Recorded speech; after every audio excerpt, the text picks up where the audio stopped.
membanggakan teman-teman semua MPI 2 yang berbahagia. Untuk menambah keberkahan dalam presentasi kita pada hari ini atau pembelajaran kita pada hari ini, alangkah lebih indahnya kita membaca Ummul Quran suratul Fatihah. Al-Fatihah. Bismillahirrahmanirrahim. Alhamdulillahirrahmanirrahim.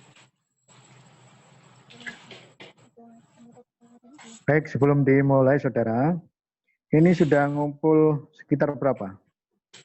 Sekitar 10 ya? 9 Pak, sama 10 sama Bapak. 9. Okay. Baik, untuk anggota kelompoknya sudah kumpul semua? Mbak Dida. Asam Haji masih di jalan Pak, tadi habis rapat beliau. Ini berapa orang berarti? 2 aja Pak. Pak Aswan Haji sama siapa? Sama saya, sama Dida Pak. Dida. Oke, silakan. Kepemimpinan kepala ya, kepemimpinan kepala sekolah atau madrasah dalam mengembangkan mutu. Silakan. Makasih Pak. Bismillahirrahmanirrahim. Assalamualaikum warahmatullahi wabarakatuh.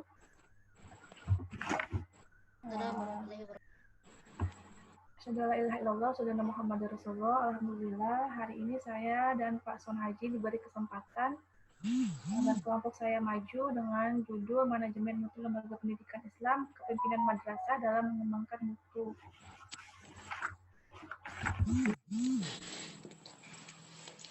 Kepemimpinan itu diartikan sebagai suatu kepribadian seseorang yang mendatangkan keinginan pada kelompok atau orang-orang untuk mencoba mengikutinya, atau seseorang yang bisa mempengaruhi dan mempunyai wibawa, karismatik ya, orang-orang yang menjadi pemimpin.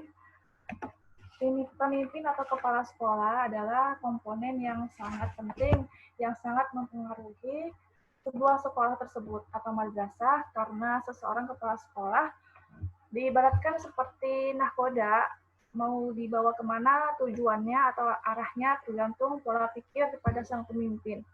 Semakin bermutunya seorang pemimpin dan profesionalitasnya baik, seorang pemimpin tersebut semakin bermutu pula juga sekolahnya atau madrasah yang dipimpinnya.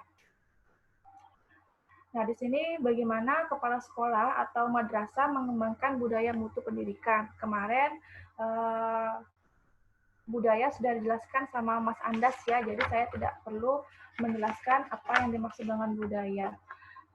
Bagaimana kepala sekolah mengembangkan mutu pendidikan dari berbagai definisi, nanti saya jelaskan di next berikutnya. Karena Pak Son Haji belum hadir, saya yang akan menjelaskan. Di sini ada syarat-syarat menjadi kepala sekolah.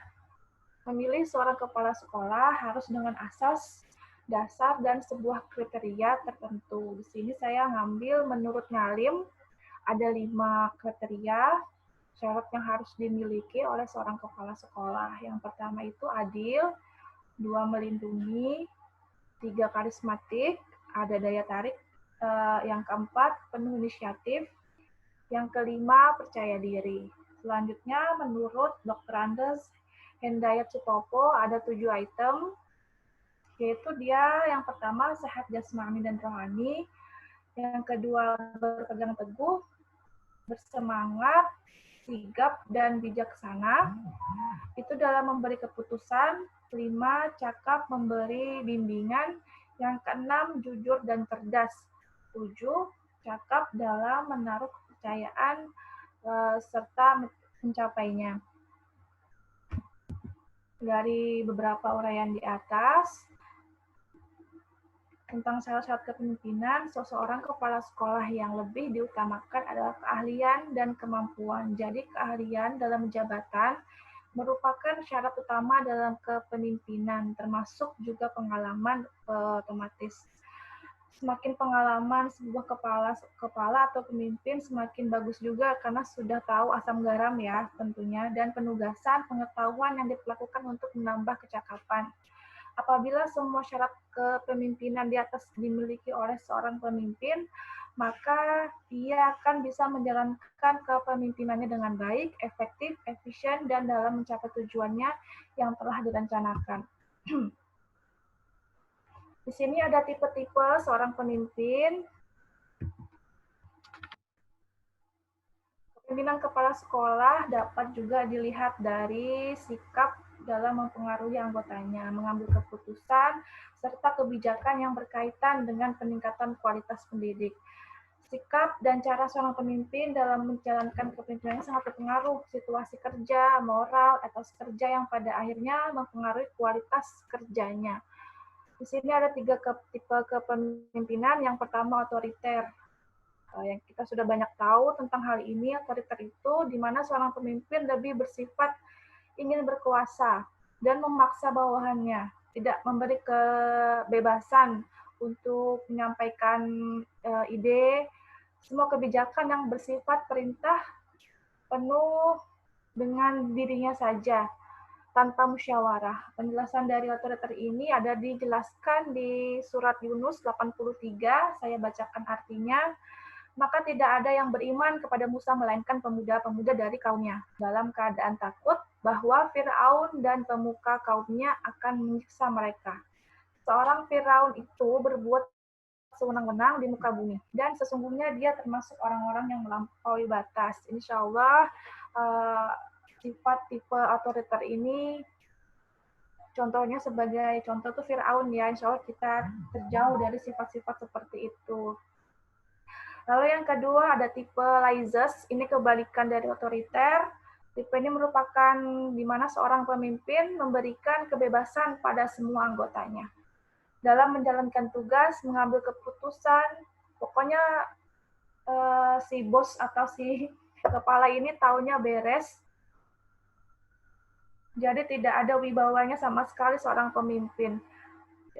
Kesannya si pemimpin ini tidak tahu menau apa yang terjadi sebenarnya dalam apa yang dia pimpin. Yang ketiga, tipe demokratis. Kepemimpinan demokratis yang berdasarkan demokrasi yang pelaksanaannya disebut kepemimpinan partisipasi. Kepemimpinan ini bukan terletak pada seorang pemimpin, akan tetapi partisipasi aktif dari setiap kelompok. Kepemimpinan yang aktif, dinamis, dan terarah. Berusaha memanfaatkan setiap orang untuk kepentingan, kemajuan, perkembangan organisasi, lembaga, sara, serta kritik yang disalurkan. Jadi setiap ingin memutuskan suatu masalah, dia mengadakan syuro atau kita bermusyawarah, keputusan diambil terutama dari keputusan suara terbanyak lalu diputuskan, bukan seperti otoriter atau laissez gitu ya. Kita selanjutnya, Pak Sam sudah ada kah? Ada, sudah datang. Oh iya, bisa langsung lanjut menjelaskan atau orangnya mana sini? Bentar dulu, masih nyetir. Nanti tunggu pertanyaan aja baru dijawab. Kecil ya suaranya ya.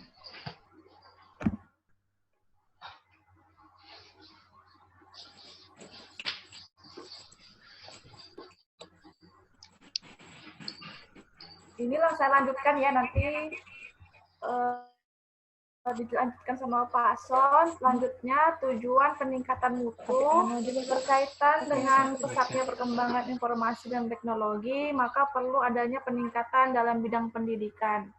Karena melalui bidang pendidikan itu, orang berpikir kemajuan dan berpikir wawasan. Mencari wawasan pasti terkait dengan pendidikan. Mencapai tujuan pendidikan perlu sekali adanya mutu pendidikan yang bermanfaat untuk menyiapkan anak didik kita kelak. Di sini ada 4 item rangka meningkatkan mutu pendidikan. Yang pertama, perkembangan kurikulum. Yang kedua, peningkatan kualitas guru, peningkatan sapras, peningkatan peran keluarga dan masyarakat. Selanjutnya, prinsip peningkatan mutu pendidikan. 1. Menggunakan manajemen mutu untuk memperbaiki sistem. Jadi, kepala sekolah itu belum tentu tahu manajemen yang sesungguhnya. Kadang kepala sekolah itu dipilih atas akademiknya bagus, tapi manajemen itu sulit untuk dilaksanakan di lapangan. Kadang kita yang sudah belajar manajemen tahu alur-alurnya kadang salah arah, tidak sesuai dengan tugasnya. Sebaiknya di sini untuk menaikkan mutu, kita mendugaskan seseorang sesuai dengan tugasnya, sistem yang berjalan sesuai sistemnya, insya Allah mutu itu akan meningkat. Yang kedua, siap menghadapi kegagalan dan siap sistem menerima perkembangan. Kadang seorang kepala itu ketika gagal dia marah dan mengulangi program yang sama. Padahal setiap program itu dari tahun-tahun memulai kemajuan. Contohnya aja pada saat corona seperti ini, suka tidak suka, mau tidak mau, semua program, semua kegiatan pembelajaran dilakukan di media, dilakukan secara teknologi. Kalau misalnya kita tidak bisa menerima perkembangan itu, kita akan ketinggalan zaman dan mutu pendidikan otomatis tidak akan meningkat. Yang ketiga, sekolah menjalin kerjasama dengan pihak yang terpercaya. MOU yang kita buat kepada pihak-pihak seperti puskesmas, itu pasti otomatis ya, buat meningkatkan mutu pendidikan, terus kerjasama terhadap polisian, perpustakaan daerah, itu contoh sedikit, agar kita bisa melihat keluar, anak-anak juga bisa belajar bukan hanya di sekolah saja, namun materi yang dia dapat langsung dari sumbernya. Selanjutnya,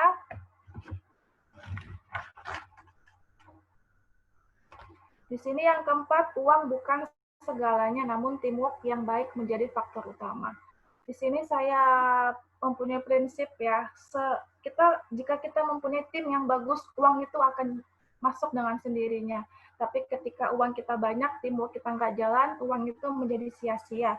Yang saya rasakan ketika uang banyak, tapi tim kita tidak berjalan dengan baik, sistem tidak berjalan dengan baik, program-program itu tidak akan berjalan. Hanya sekedar tulisan atau sekedar pajangan, atau sekedar berkas yang hanya disimpan. Namun, kalau tim kita baik, sesuai dengan manajemen yang ada tadi yang saya jelaskan di poin 1, meskipun tidak ada uang, tetap bisa berjalan, dan uang itu akan masuk dengan sendirinya. Mau tidak mau, uang itu sebagai pendukung sekali ya, terjalannya sebuah program. Yang selanjutnya, 5, komitmen menerima perubahan untuk kebaikan. Ini berkaitan juga tadi dengan poin yang kedua, kita harus menerima segala perubahan yang terjadi karena mendidik itu pada zamannya dan sesuai dengan perintah Allah terutama. Yang karena banyak mengadakan pembelajaran, kalau kita di pendidikan, pelatihan guru itu harus diadakan. Kadang guru senior yang seperti kemarin kita bahas malu untuk melakukan penambahan ilmu atau pelatihan atau apa dengan alasan saya ini sudah tidak mampu lagi untuk menerima. Padahal bagaimanapun seorang guru itu harus mau tidak mau menambah ilmunya dengan baik. Kalau kita guru mencerdaskan anak-anak, terus kalau gurunya tidak mencerdaskan, siapa yang mencerdaskan kalau bukan diri kita sendiri. Yang ketujuh, merancang program yang khusus dan berkualitas. Ini secara pengalaman banyak terjadi di sekolah. Saya ambil contohnya di sekolah karena kita mengambilkan madrasah. Banyak program yang dirancang oleh sekolah, namun saking banyaknya program tidak ada yang berjalan dengan sempurna. Lebih baik sedikit tapi berkualitas dan mengena di hati, seperti itu. Banyak yang dikasih ke orang tua, janji-janji yang dikasih ke orang tua, namun kadang kita terlena dalam perjalanan, kita tidak melaksanakan sama sekali itu program, hanya sedikit yang nyantol. Lebih baik daripada 10 janji, mending 5 program yang kita kenakan, yang kita jalankan, namun pas dan tepat sasaran sesuai dengan tujuan kita. Yang ke-8, tindak lanjut dari evaluasi dan dokumentasi. Evaluasi sangat penting dan mentindaklanjuti. Jangan hanya untuk meningkatkan mutu ya, jangan hanya kita mengevaluasi, dan menyalahkan, tapi tidak ada tindak lanjut. Seharusnya tindak lanjut dari program yang dievaluasi itu harus ada. dalam setiap satu semester biasanya terjadi ada dua kali supervisi yang normal ya, dan dari supervisi ada evaluasi dan ada tindak lanjutnya, biasanya seperti itu. Dan jangan lupa dokumentasi itu sangatlah penting. Contohnya ketika kita akreditasi, adiwiyata, semua yang diminta adalah dokumentasi. Misalnya kita pernah mengadakan kegiatan sosial, kerja bakti, semuanya, supervisi, kita pernah melaksanakan tapi berkasnya tidak ada, itu dianggap tidak. Jadi dokumentasi itu sangat penting sekali. Yang kesembilan, menjauh dari program singkat atau bersifat dadakan. Ini kalau sudah dadakan mungkin tidak ada namanya musyawarah ya, namanya juga dadakan. Jadi pemimpin yang baik itu harus memutuskan dengan musyawarah. Jadi semua tim tahu apa dengan tujuan programnya. Jika dadakan yang kita kerjakan, maka akan ya amburadul karena tidak sesuai dengan rancangan yang ada. Biasanya kita adakan raker. Nah, biasanya juga kepala sekolah itu ada RKT, RKJM, rancangan kerja tahunan, bulanan, mingguan, dan harian. Itu pasti ada. Dan biasanya dirujuk ke Wakakurikulum turun ke Wakahumas, Humas menyampaikan ke yang lain-lain, seperti itu. Ada faktor yang mempengaruhi peningkatan mutu pendidikan, faktor pendukung seperti faktor anak didik, bakat, minat, konsentrasi, dan perhatian. Ini dalam pembelajaran ya, tentunya juga terkait dengan guru. Selanjutnya, faktor pendidik atau guru. Di sini disebutkan faktor umur, latar belakang, dan pendidikan. Tidak dipungkiri, untuk memajukan sebuah mutu pendidikan, faktor umur itu juga diperhitungkan. Karena ketika bukan masalah ilmunya, namun faktor, kalau dari saya sendiri, faktor kesehatannya. Kalau sudah berumur mungkin lebih banyak pikiran, jadi tidak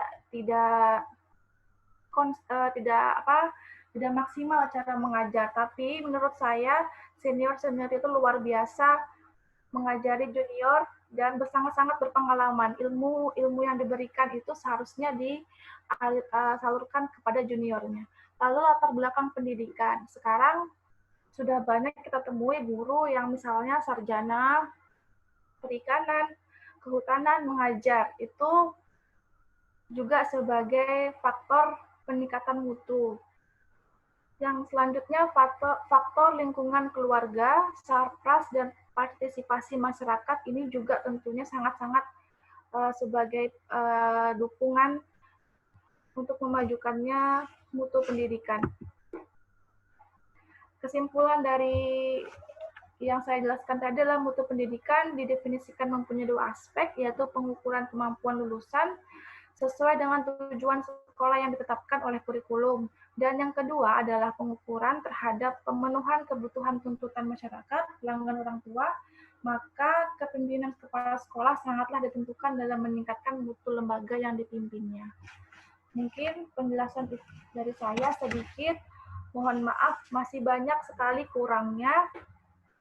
Kurang lebihnya saya mohon maaf, saya kembalikan ke moderator.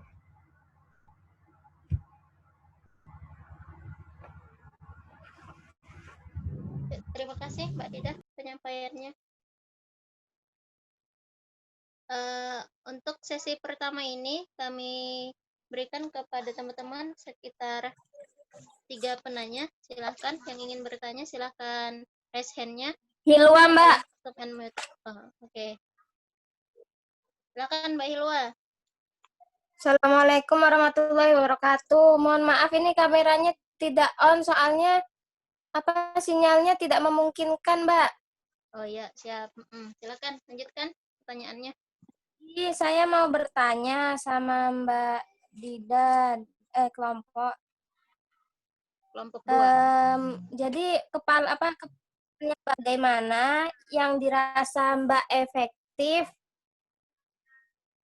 dalam meningkatkan mutu madrasah?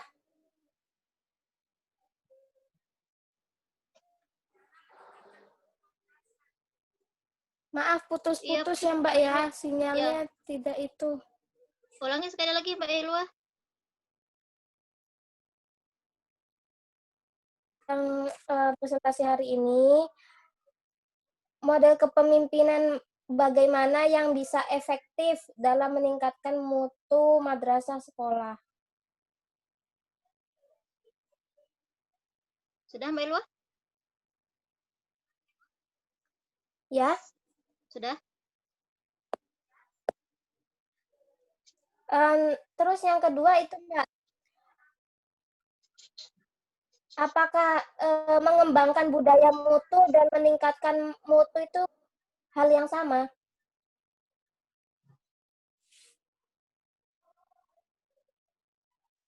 Udah itu aja. Oke. Makasih Mbak Hilwa. Makasih.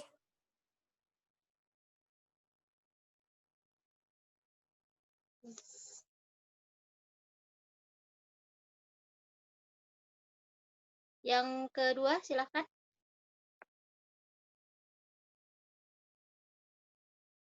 Yang kedua, ada pertanyaan kedua.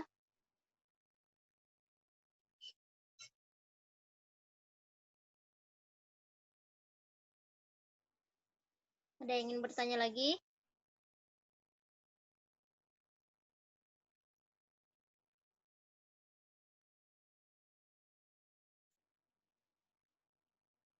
Oke, jawab dulu aja Mbak Dida ya, yang dari pertanyaan Mbak Hilwa, sembari menunggu teman-teman yang lainnya untuk mengajukan pertanyaan. Iya. Yang ya, Pak Son, mungkin bisa menambahkan, Pak?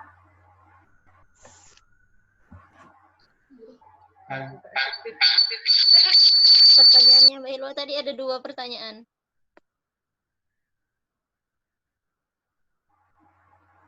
Siapa yang jawab saya?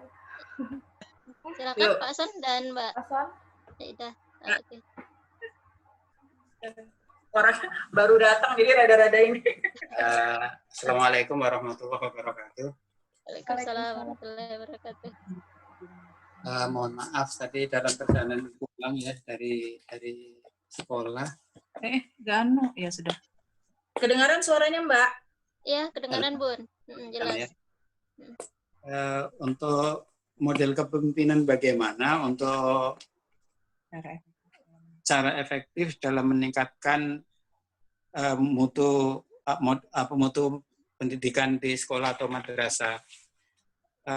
Kita tahu bahwa model kepemimpinan itu ada banyak, ada sekitar 8 ya. Di antaranya yaitu cara mendelegasikan, kemudian mendelegasikan ya. baru nyampe. Minum dulu. Jalan kabut. kemudian menentukan tujuan, kemudian komunikatif, kemudian bisa meluangkan waktu untuk bawahan, kemudian bisa mengendalikan pencapaian yang atau memberikan apresiasi, kemudian bisa memberikan motivasi, kemudian bisa juga ketika bawahan itu punya kesalahan, seorang pemimpin itu harus mengambil tanggung jawab, karena contoh di sekolahan misalnya ada guru kadang-kadang sering digerutuk wali murid, kadang-kadang seorang kepala sekolah yang kurang bertanggung jawab, nanti gurunya malah disalahkan padahal itu tidak baik. Itu maksud daripada mengambil tanggung jawab. Kemudian memperlakukan setiap bawahan itu atau setiap guru itu sebagai partner, bukan sebagai bawahan gitu ya, bukan sebagai pesuruh, tapi itu adalah partner ya. Kemudian selalu konsisten, keputusan-keputusan yang diambil selalu konsisten. Nah, dari sekian model kepemimpinan tadi, yang mana yang paling pas, saya kira semuanya harus dimiliki. Jadi seorang pemimpin harus memiliki kesemuanya itu, karena di suatu lembaga itu pasti ada berbagai macam apa itu, berbagai macam persoalan. Nah, tentunya bagaimana menghadapi bawahan yang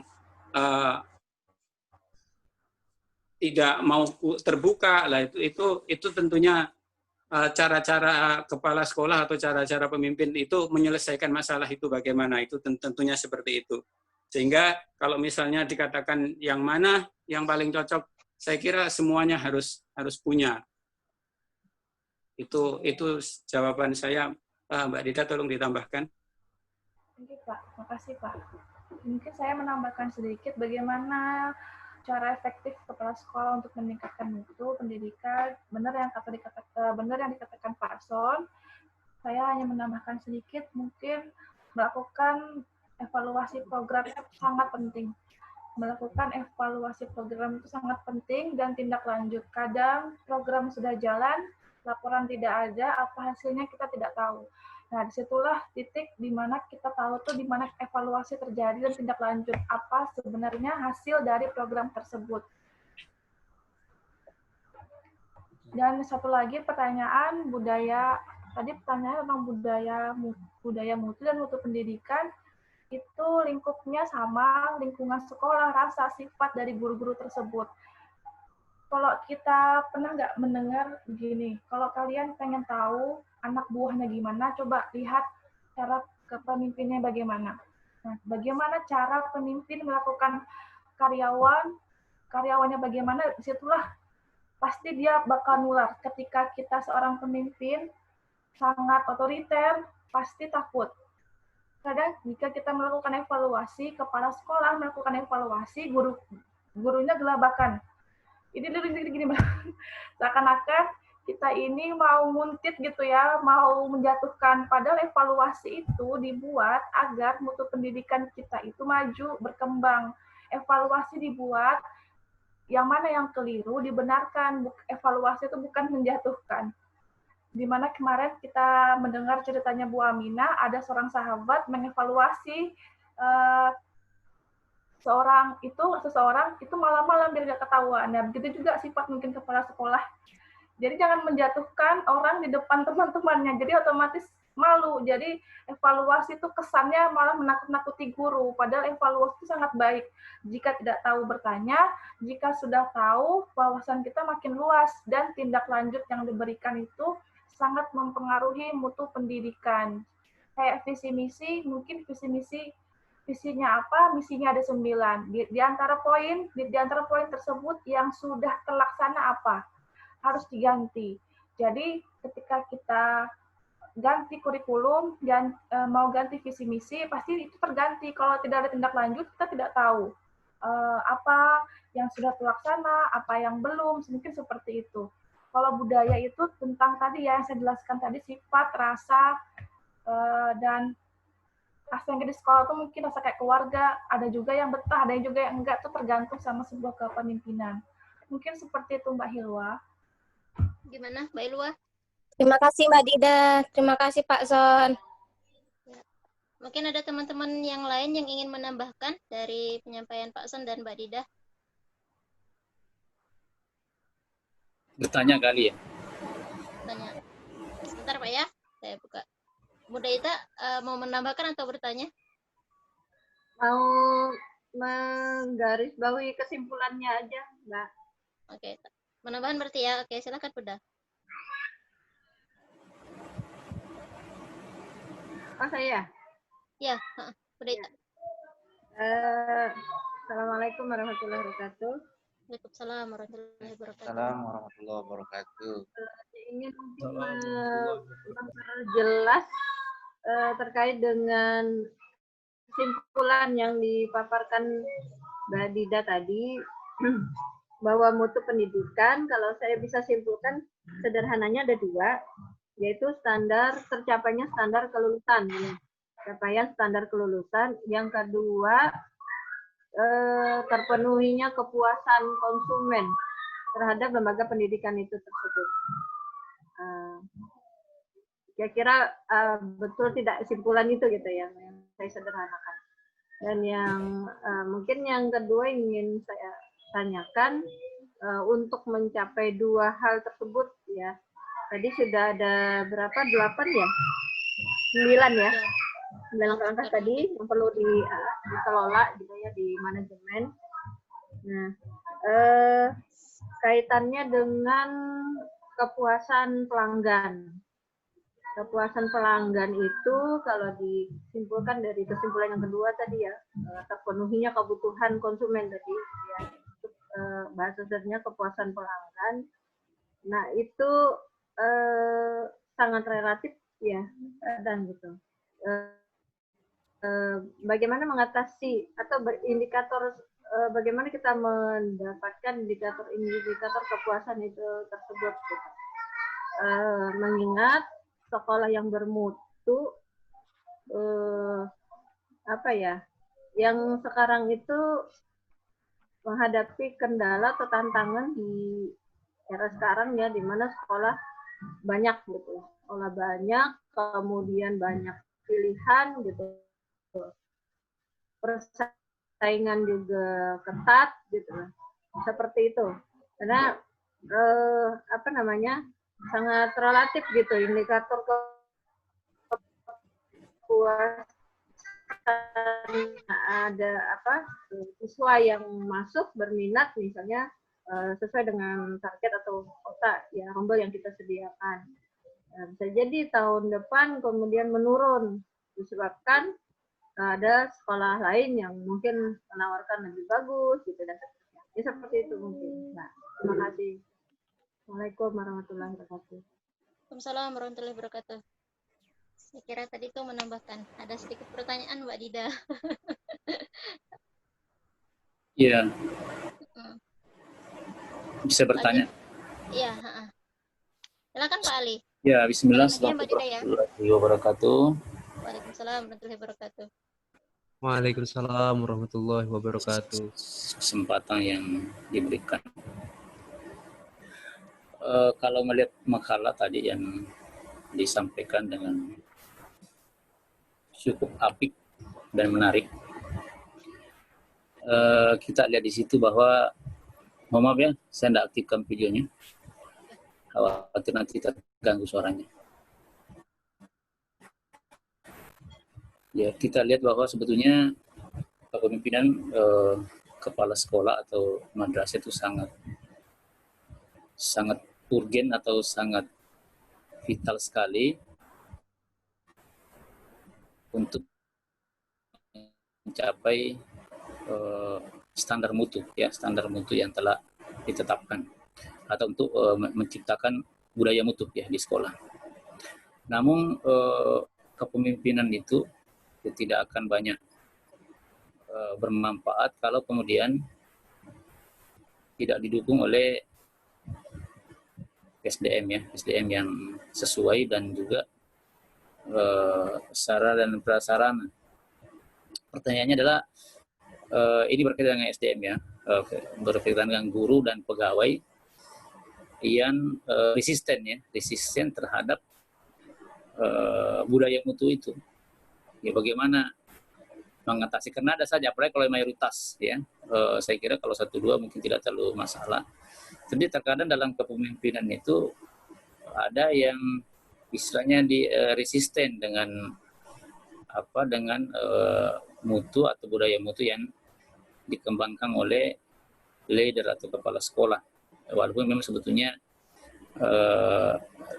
kemampuan kepemimpinan itu adalah seni mempengaruhi orang, tapi kan tidak selalu untuk kalau kita lihat orang per orang ataupun kalau kita turunkan kepada orang-orang tertentu, kadang-kadang itu tidak mampu melakukan itu ya, karena adanya orang-orang yang resisten ya. Kalau kemudian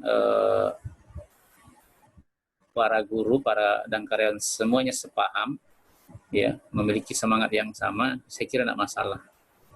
Persoalannya ketika ada resistensi dari guru dan karyawan ya. Yang kedua, ya mungkin kalau sekolah-sekolah yang sudah berkembang sarananya sudah cukup lengkap, apalagi kalau sekolah-sekolah pemerintah, yaitu tidak terjadi persoalan. Lalu bagaimana kalau misalnya sekolah itu memiliki fasilitas yang tidak mendukung mutu itu, ya tidak mendukung mutu. Ya walaupun sudah ditetapkan standar mutunya, ya sekolah kan punya standar mutu, ya, tetapi tidak didukung oleh sarana dan prasarana yang memadai.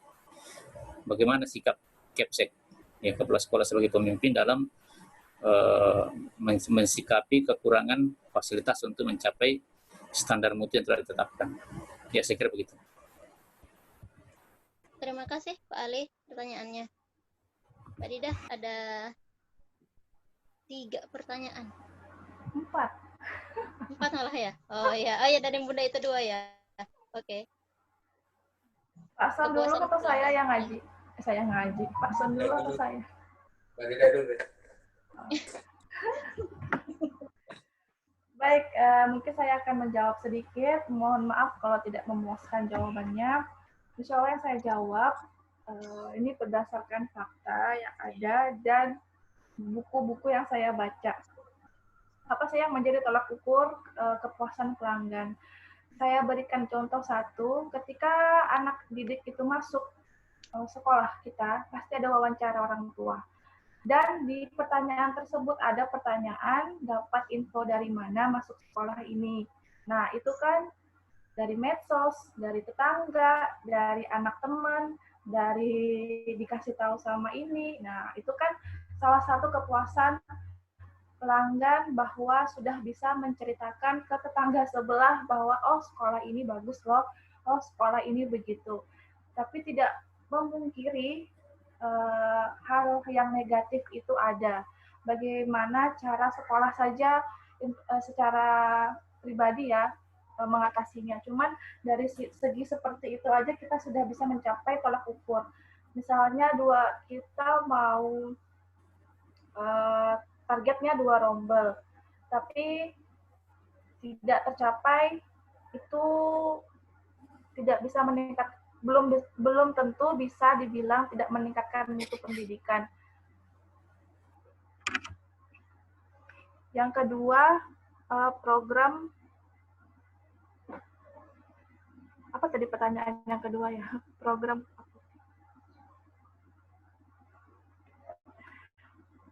apa yang menjadi meningkatkan mutu pendidikan? Mungkin program sesuai dengan iklan ya. Kadang sekolah itu mengiklankan berpuluh-puluh program. Ini program ini, dan program ini, tapi tidak dijalankan. Lebih baik program itu khusus, yang saya sebutkan tadi ada 9 item. Program itu khusus namun dijalankan secara kualitas dan berkualitas, tidak neko-neko.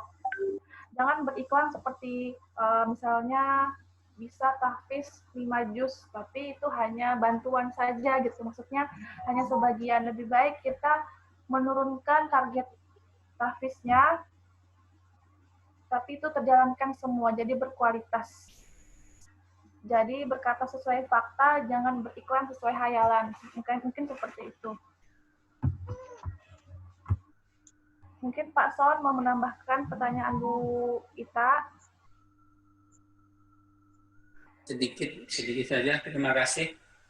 Indikator kepuasan pelanggan ya banyak sekali ya. Di antaranya kalau kita biasanya di suatu lembaga, di suatu sekolah, kalau adiknya itu sekolah di SD itu, di sekolahan itu, kemudian setelah itu kakaknya sekolah lagi di situ, itu salah satu. Oh iya, kakaknya sekolah di situ, adiknya sekolah di situ, berarti itu salah satu indikator kepuasan pelanggan. Kemudian yang kedua,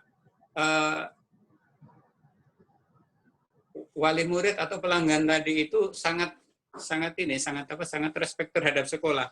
Kalau ada kegiatan-kegiatan sekolah, wali murid itu dengan mudahnya mengkoordinir wali murid yang lain untuk membantu kegiatan-kegiatan itu salah satu kepuasan pelanggan.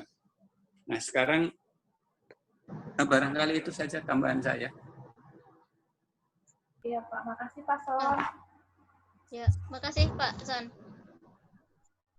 Yang selanjutnya aja Mbak Dida ya. Oh iya. Pak Nah, Asli yang ya, Pak ini Ali. ada dua.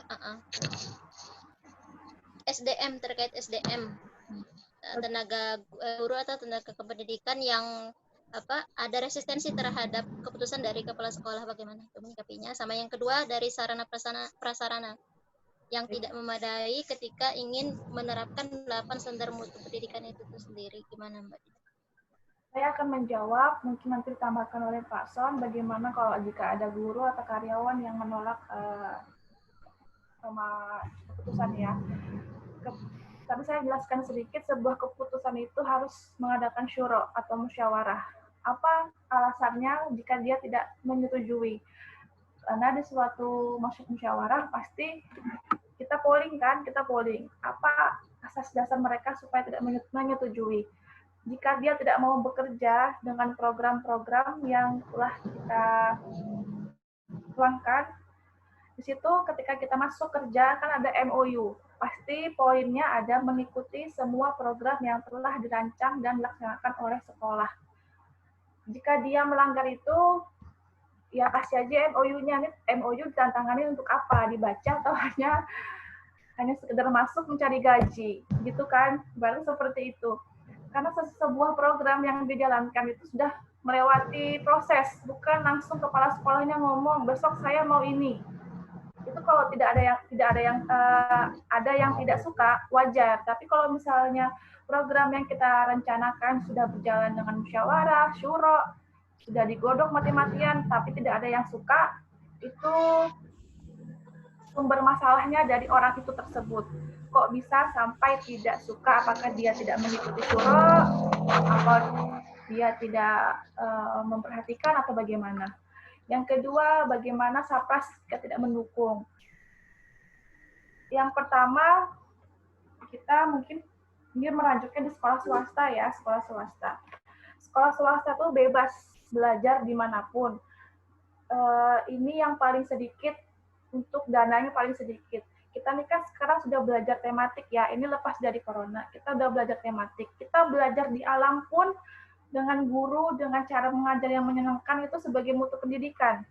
Sapras itu kalau guru bilang begini, Sapras itu urusan yayasan. Entah yayasannya dapat duit dari mana nggak tahu si guru. Yang penting kita mencari SDM yang baik untuk mengajar. Jadi dimanapun anak-anak itu belajar, di bawah pohon, di pinggir misalnya ada ayam di situ, itu semua sebagai pembelajaran kalau tematik.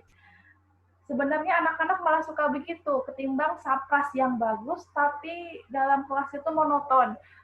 Itu aja cara mengajarnya, pokoknya seperti zaman Bahari. Tapi nggak dipungkiri juga, Sapras itu penting. Bagaimana cara Sapras meningkatkan Sapras? Mungkin dari komite, kalau saya bilang. Komite sekolah di sini mempunyai andil yang benar-benar besar ya. Sebuah perjalanan Sapras itu kalau nggak diambil oleh komite, nggak membantu, mungkin sekolah swasta juga tidak bakal jadi apa-apa. Yang kedua, seperti yang kemarin saya presentasi tentang PMP, di PMP tersebut sudah dijelaskan yang mendapat bantuan atau tidak. Itu bantuan sebuah bangunan. Jadi sistem sekolah, Dapodik sekolah harus sinkron LPMP, dan PMP-nya harus mengisi sesuai dengan real kenyataan yang ada. Jika tidak punya perpus, tidak layak sekolahnya, harus jangan hanya mengidamkan nilai yang baik saja, namun kenyataannya enggak. Itu malah menyakiti diri sendiri. Jadi cara mengajar yang baik, cara mencari SDM guru yang kreatif, inovatif, berkualitas itu sangat penting. Dan Sapras didukung sama yang saya sebutkan tadi. Mungkin Pak Son bisa menambahkan. Terima kasih.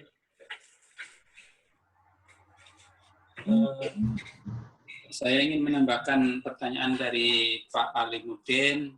Bagaimana ketika kalau ada guru yang tidak mau bekerja atau tidak mendukung? Tentunya tadi sudah dijelaskan bahwasanya yang pertama itu adalah MOU-nya tadi ya, ada fakta integritas.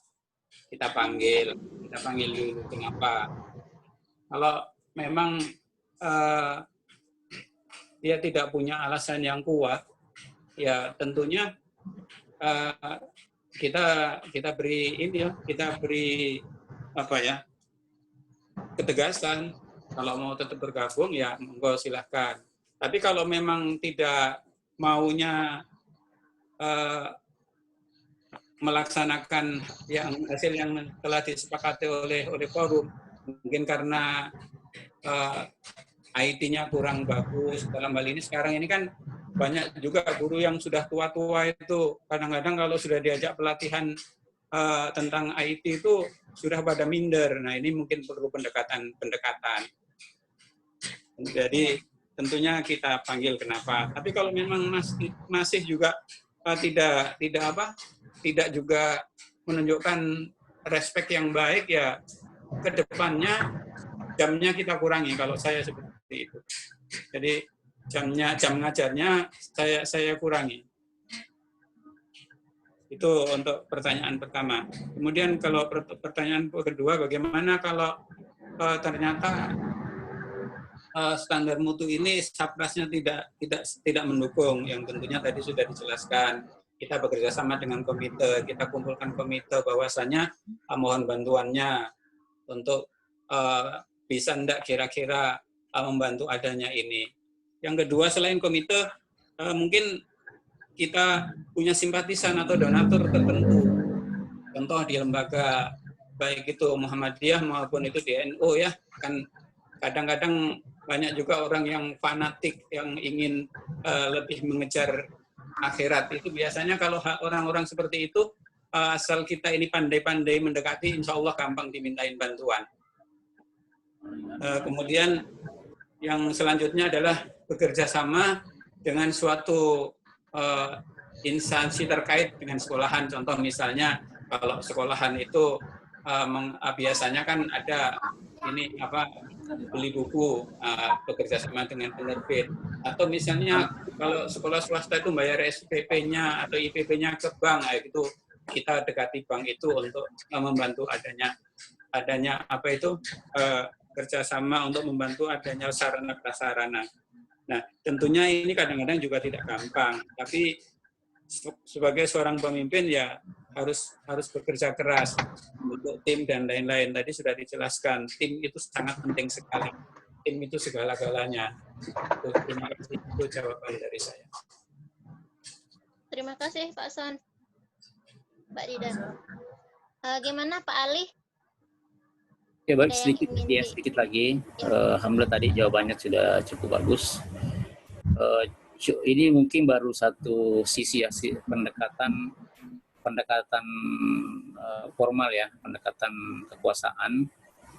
Ini memang kadang-kadang efektif pendekatan kekuasaan itu dengan memanggil, kemudian mengingat ke MOU, ya, memberikan mungkin sanksi segala macam. Ini masalahnya misalnya kalau mereka yang resisten ini orang-orang yang punya peran penting di sekolah, ya, dan kita kekurangan sumber daya manusia di situ. Misalnya dia wakil kepala sekolah atau misalnya dia yayasannya, ini sebenarnya ini kasus ya, kasus beberapa tempat, biasanya kepala sekolahnya.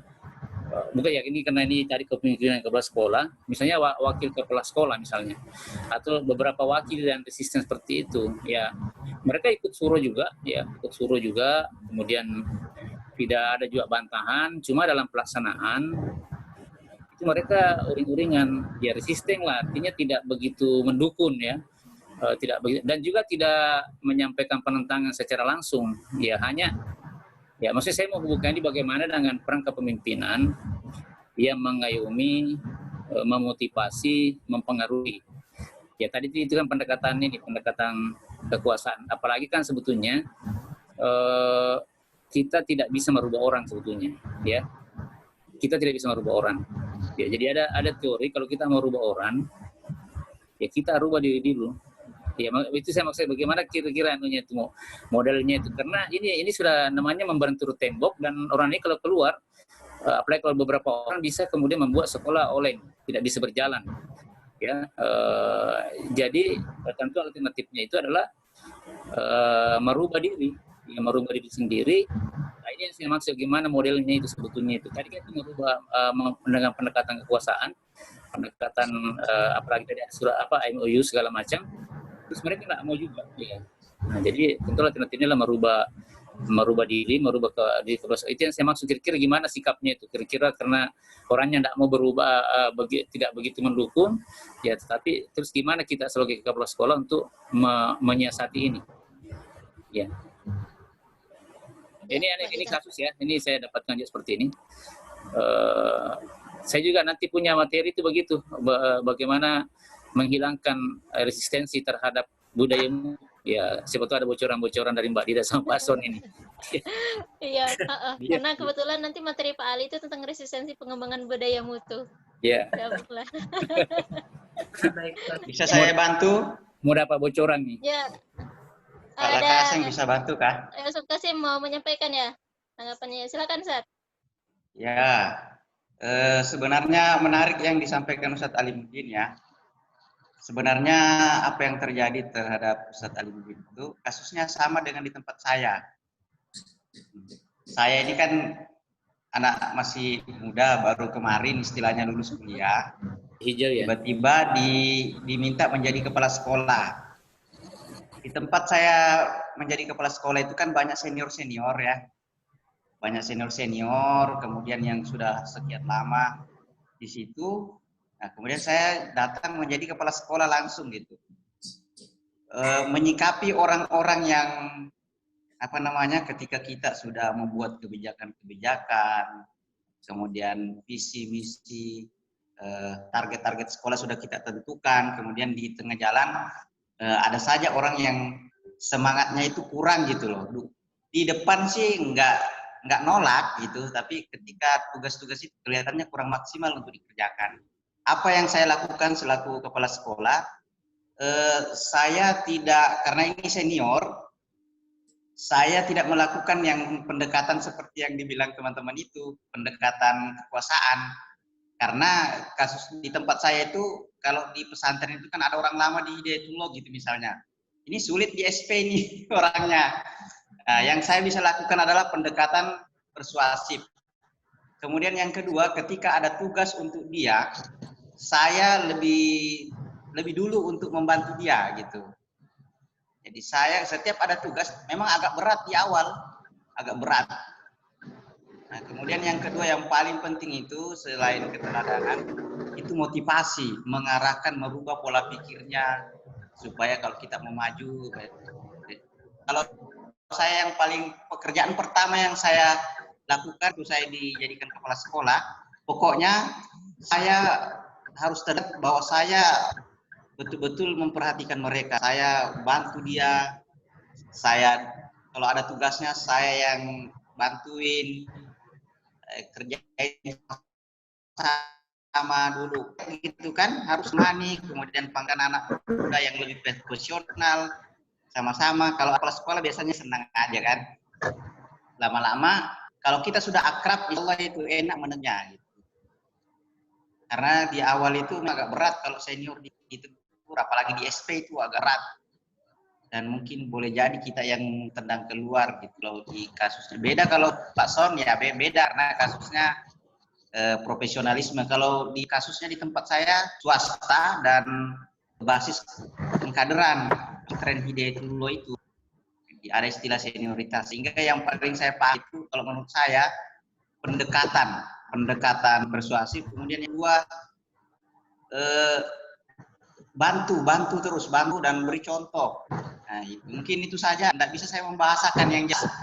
Harus kita memperlihatkan kepada mereka bahwa kita betul-betul serius, mau sama-sama maju. Nah, itu intinya. Mungkin itu saja. Maaf karena kepanjangan. Mohon maaf ini pakai baju kaos karena saya lagi di rumah sakit jaga adik lagi sakit. Sekian, assalamualaikum warahmatullahi wabarakatuh. Warahmatullahi wabarakatuh. Mungkin saya bisa kasih tambah dari penjelasan Ustaz Qasim tadi ya.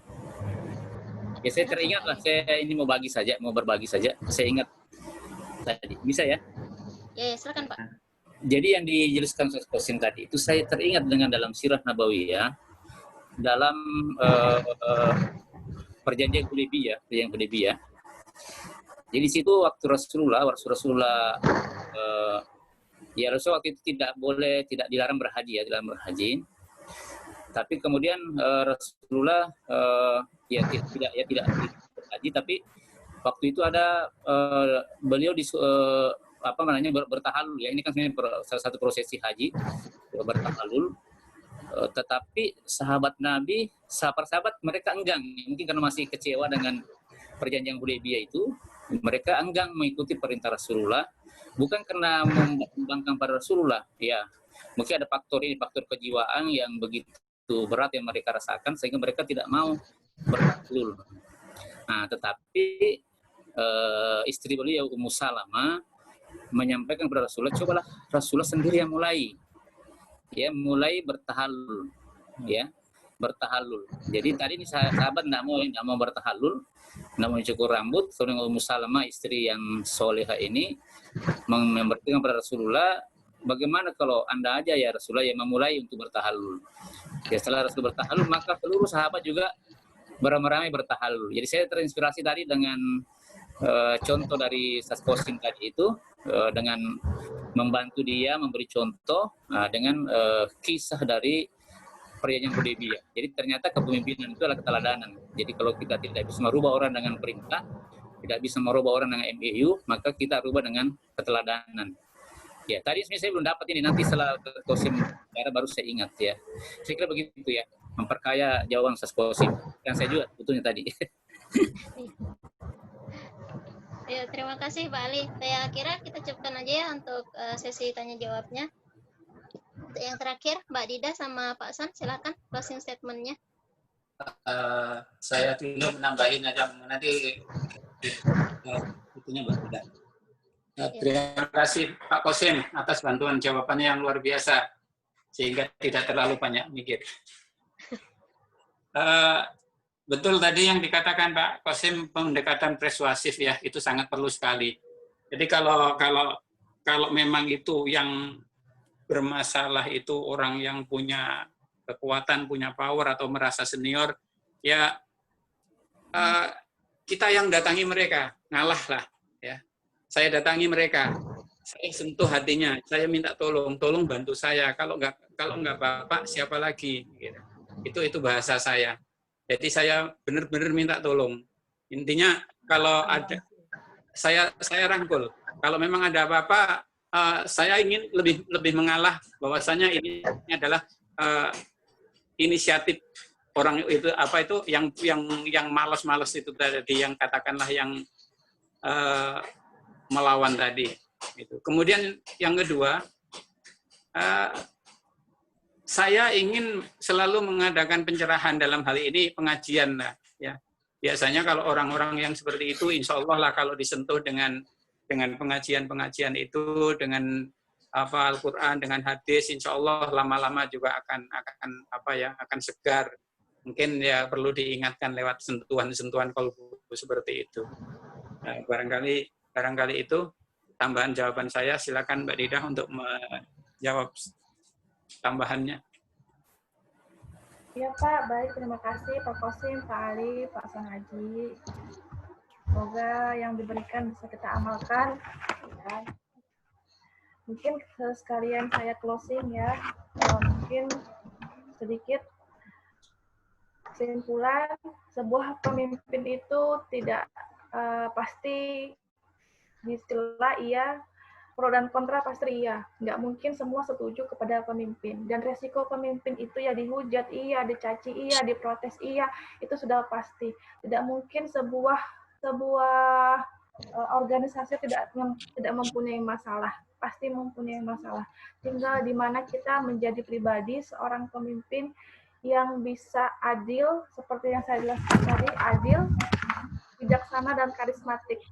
Harus bisa menahan emosi, bisa menjaga diri, dan mengamalkan apa yang telah kita cari di manajemen pendidikan Islam ini. Sesungguhnya ilmu itu gampang dicari, namun diamalkannya yang sulit seperti itu. Ketika kita marah, harus diam, itu sulit. Nah, mungkin seorang pemimpin harus bijak. Semoga kita menjadi sosok pemimpin yang diidam-idamkan Indonesia yang pada saat sekarang. Amin ya Allah.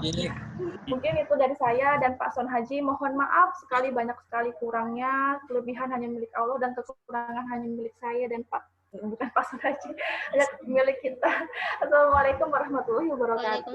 Waalaikumsalam warahmatullahi wabarakatuh. Terima kasih Mbak Rida, Pak Bagus Son. penjelasannya. Ya, sangat menarik dan menambah wawasan kita lagi terkait tentang kepemimpinan atau menciptakan budaya mutu yang mengedepankan Islam itu sendiri. Bagaimana seorang pemimpin memberikan keteladanan kepada bawahannya, bukan sekedar bawahan, tapi melainkan sebagai partner kerja yang menjadikan mereka teamwork untuk meningkatkan mutu pendidikan yang ada di lembaga pendidikan Islam itu sendiri. Terima kasih. Sekian dulu dari kami. Saya selaku moderator mohon maaf apabila ada kesalahan. Saya akhiri. Assalamualaikum warahmatullahi wabarakatuh. Waalaikumsalam warahmatullahi wabarakatuh. Dikembalikan kepada Bapak Dr. Pak Eka Mahmud. Terima kasih. Baik, terima kasih. Suara saya bisa didengar? Bisa Pak. Bisa Bapak, alhamdulillah. Halo, Bapak Ibu. Waalaikumsalam warahmatullahi Oke, saya sambil di mobil ini ya. Bisa Bapak, insya Allah, alhamdulillah. Ini banyak yang nggak terlihat wajahnya ini ya. Saya Pak Lakasa ya. minta izin Bapak enggak pakai video karena saya lagi di rumah sakit Pak. Oh iya, yang penting pokoknya pakaiannya rapi semua ya. Enggak apa, semua. Iya, karena kemarin itu ada pengalaman ketika sosialisasi pembelajaran baru, tapi nggak pakaian gitu, jadi kelihatan kan di Zoom itu. Oleh karena itu sangat penting ketika kita juga dimanapun harus berpakaian rapi. Dan ada beberapa kasus, termasuk di Brasil kalau tidak salah, dikira bahwa internetnya sudah mati, ternyata terbuka. Nah, apa yang dilakukan di dalam rumah itu terlihat oleh para peserta rapat. Apa yang dilakukan dengan istrinya atau selingkuhannya dan lain sebagainya itu terlihat. Gitu. Maka harus hati-hati ketika menggunakan IT dan lain sebagainya ya. Baik Bapak Ibu, saya mendengarkan dari diskusi awal sampai akhir cukup menarik karena Bapak Ibu sekalian ternyata memang sudah berpengalaman ketika memegang lembaga pendidikan. Tadi ada di Hidayatullah, kemudian ada di sekolah yang lain. Ternyata bahwa di sekolah dimanapun tentu pasti ada masalah ya. Terutama ketika seorang pemimpin memimpin atau mengampalai sebuah organisasi atau lembaga pendidikan. Jadi ada masalah antara teori dan antara kenyataan kadang berbeda. Nah, ternyata kalau dilihat di telaah Bapak Ibu sekalian, termasuk kalau Bapak Ibu membaca dari hasil penelitian, baik dari disertasi, kemudian tesis, dan lain sebagainya, itu muncul berbagai perilaku kepemimpinan itu ya. Tadi sudah dibincangkan, ada model kepala sekolah itu yang otoriter. Nah tentu kalau otoriter, kecenderungannya ini adalah di militer, satu komando. Mungkin bisa juga itu di pondok pesantren, kiai ya, kiainya yang paling dominan dan lain sebagainya. Tapi juga kiai ada kepemimpinan karismatiknya. Kiai itu sangat dihormati saudara sekalian. Karena apa? Waktunya itu hampir 24 jam untuk disediakan pondoknya atau lembaga pendidikannya. Jadi tentu kadang mau bertanya, kemudian mau klarifikasi, itu para santri kadang sungkan gitu ya. Nah, itu termasuk kepemimpinan karismatik, takut gitu, melihat aja takut. Saking wibawanya seorang pemimpin itu. Jadi ada pondok yang sangat hebat, walaupun model kepemimpinannya itu satu komando, itu banyak juga Bapak Ibu sekalian. Karena apa? Semua apa yang dikatakan kiai itu nurut. tidak resisten gitu loh bawaannya itu. Barangkali kalau di sekolah-sekolah atau di organisasi yang lain barangkali banyak yang menolak ya, Daniel terhadap hal-hal yang baru. Tapi ada pondok-pondok pesantren yang salaf itu yang apa yang disampaikan oleh kiai dilakukan, akhirnya unggul semua, banyak yang begitu ya. Jadi silahkan pemimpin itu mau memberlakukan gaya model apa juga nggak masalah ya. Ada gaya tadi militer, satu komandonya langsung dari kiai. Ada model gaya kepemimpinan karismatik yang mana memang dengan karismanya semuanya mengikuti. Jadi ini bisa temuan penelitiannya dua. Jadi melekat di dalam dirinya ada model militer, ada model karismatik. Kemudian juga ada kepemimpinan partisipatif. Itu sudah model-model yang terbaru ya. Kurang lebih kayak model kepemimpinan demokratis. Kalau partisipatif tentu melibatkan seluruh bawahannya. Sesuai dengan tupoksi, upama kalau kita kepala sekolah, maka akan mendelegasikan, memberikan sebuah fungsi, job description kepada para bawahannya. Wakakur apa tugasnya, kemudian waka keuangan dan waka kesiswaan apa tugasnya, waka kehumasan apa tugasnya, dan lain sebagainya. Sehingga ini sudah enak. Kita model kepemimpinan demokratis sama kepemimpinan partisipatif ini jalan. Yang model ini. Karena memang sudah kita bagi sesuai dengan tupoksi yang sebenarnya. Ini loh orang yang layak, on the right man, on the right place. Di posisi wakakur, umpama. Wakil kepala sekolah bagian kurikulum. Ini bagian keuangannya memang pakar. Ini bagian kesehatan pakar. Ini bagian humas pakar. Maka model demokratis dan model partisipatif ini menjadi hal yang sangat dominan untuk dilaksanakan, maka lembaga itu akan berkualitas, cepat berkembangnya. Bapak Ibu sekalian, saudara sekalian, kemudian ada model lagi gaya kepemimpinan transformatif. Kalau transformatif tentunya adalah pemimpin yang selalu punya ide baru, ada gagasan-gagasan baru. Katalah bawahannya belum pernah mengenal, pemimpin sudah tahu. Berarti nggak gaptek gitu loh. Kalau tadi disebutkan banyak guru-gurunya yang gaptek, karena memang sudah tua. Zaman sekarang tentu beda dengan zaman dulu. Kalau anak-anak sekarang kan milenial, zamannya zaman internet, maka yang dipakai semuanya digital. Beda dengan zaman kita dulu, yang kita pakai adalah sistem ketik manual dan lain sebagainya. Maka tentu ada hal-hal yang baru yang disampaikan yang hubungannya dengan kepemimpinan kepemimpinan transformatif tadi. Selalu mengadopsi hal baru yang kemudian disampaikan kepada bawahannya. Dalam rangka apa? Dalam rangka untuk mengembangkan mutu dari sekalian. Nah kemudian yang menarik tadi apa yang disampaikan oleh Bapak Ibu sekalian, ternyata ini loh perbedaannya manajemen pendidikan Islam dengan manajemen umum.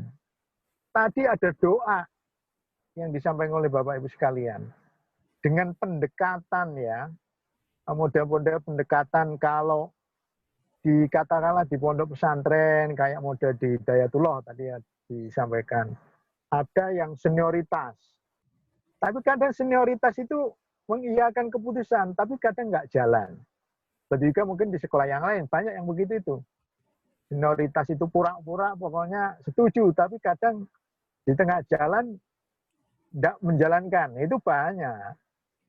Ya maka dengan cara ada pendekatan. Tadi disebutkan, diajari dulu. Kemudian setelah itu dukung dan sebagainya.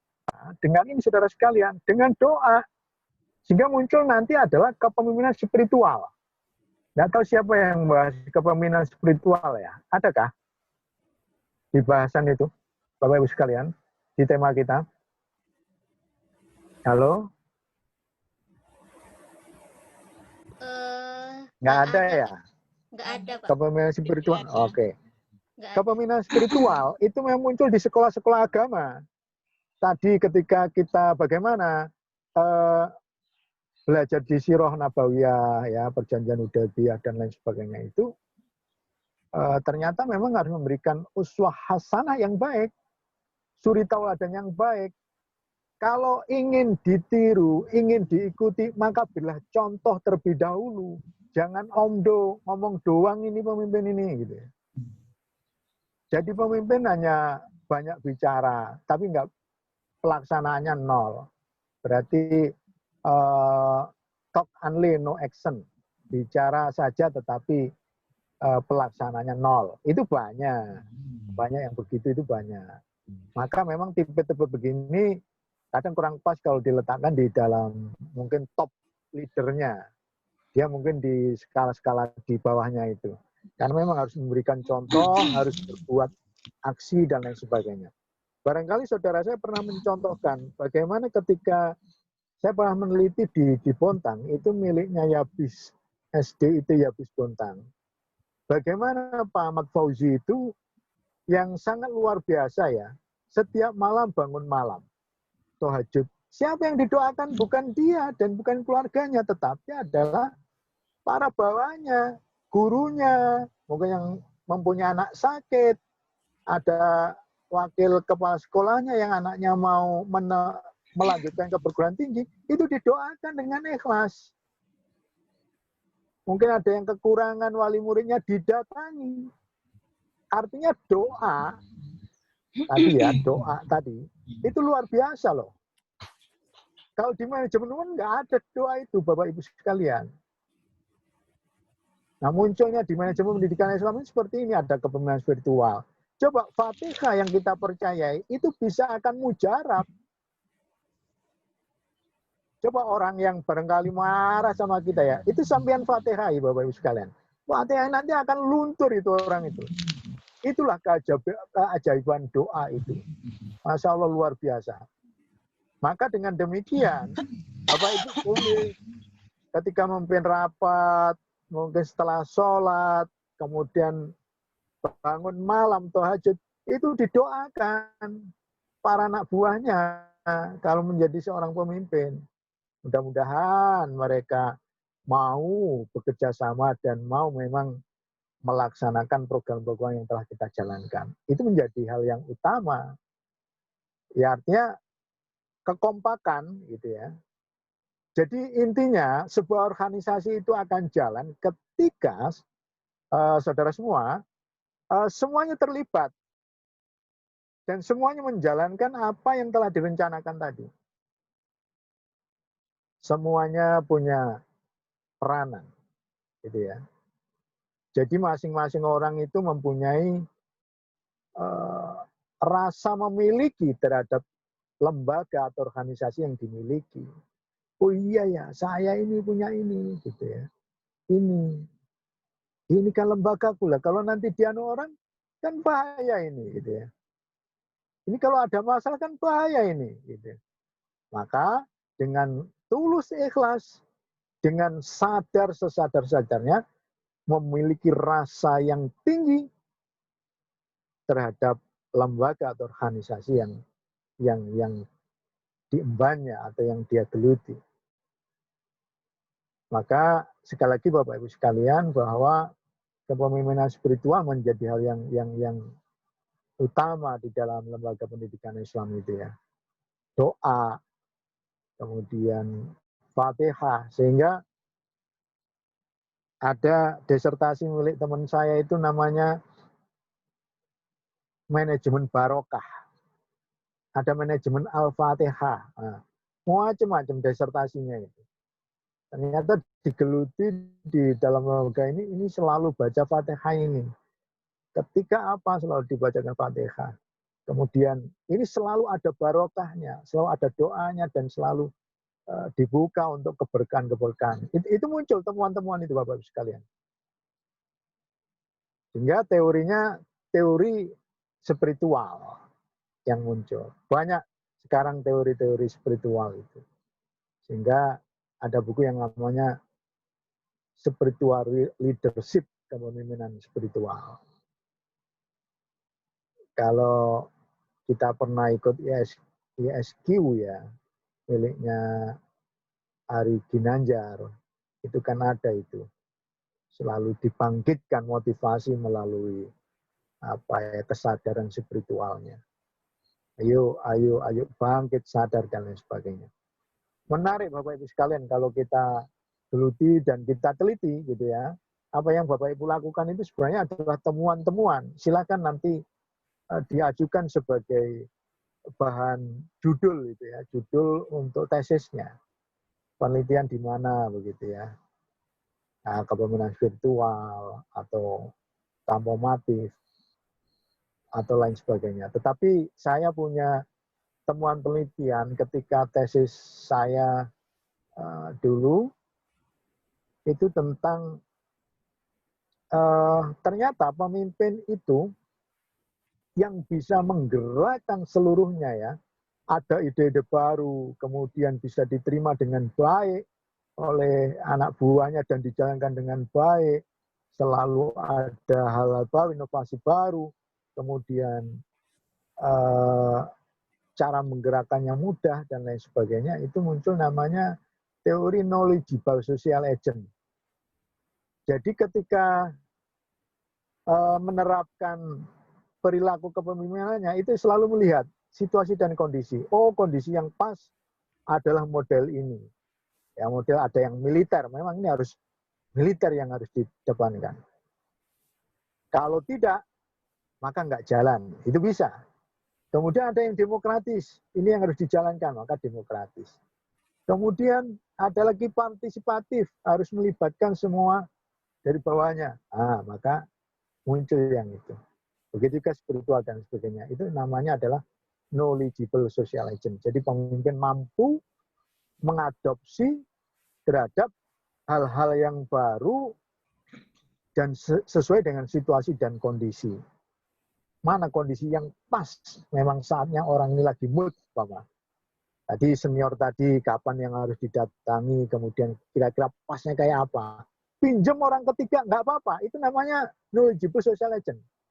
Oh, ini bisanya orang ini bisa nurut ketika yang membilangnya adalah orang A itu, pinjam orang A itu. Gitu Bapak Ibu sekalian. Agar apa yang kita canangkan, kita rencanakan, ide-ide pembaharuan kita, itu akan jalan. Mungkin itu yang dapat saya sampaikan Bapak Ibu sekalian. Silahkan kembangkan untuk bisa menjadi tesis. Syukur-syukur nanti untuk S3-nya juga buka manajemen pendidikan Islam di kampus kita. Insya Allah ini sebentar lagi akan menjadi UIN, sudah ada izin prinsipnya, tinggal nunggu SK dari Presiden untuk UIN kita. Ya kita doakan, mudah-mudahan diberi kemudahan, tidak ada masalah dan lain sebagainya. Dan mari kita membaca Fatihah. Mudah-mudahan kita senantiasa dilindungi oleh Allah, diberi panjang oleh Allah, sehat walafiat, iman Islam, dijauhkan dari musibah, bala, bencana, penyakit, dijauhkan dari kestresan, kesetrukan dan sebagainya, dijauhkan itu ya, dijauhkan dari corona. Allahumma Fatihah. Bismillahirrahmanirrahim. Alhamdulillahirabbil alamin.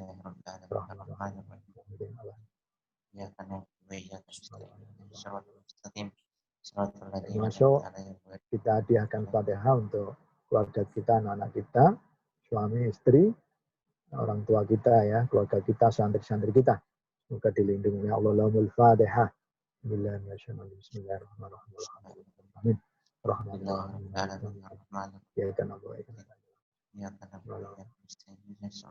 Terima kasih. Assalamualaikum warahmatullahi wabarakatuh. Waalaikumsalam warahmatullahi wabarakatuh. Saya izin ya, lihat dulu. Terima kasih Bapak.